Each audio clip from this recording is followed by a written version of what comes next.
Assalomu alaykum va rahmatulloh. Ana endi mana shu me'yorlar asosida ishlab chiqarish qanday amalga oshirishini ko'rsataman. Mana ishlab chiqarish degan joyimiz bor. Bu yerda bizda buyurtmalar noziri degan o'ringa kiramiz.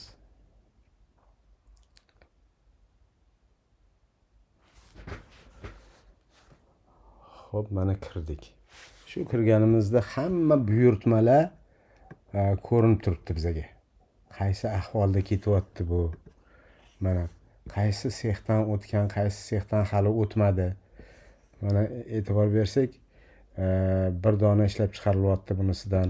Mana 10 dona ishlab chiqarilyapti masalan.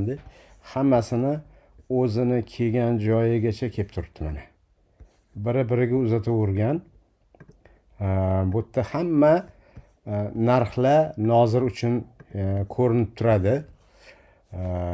Kim ko'rish huquqiga ega bo'lsa, narxlarni ko'radi, bo'lmasa faqat normalarni ko'radi. Ya'ni qaysidan qancha ishlatilayotganini ko'radi xolos.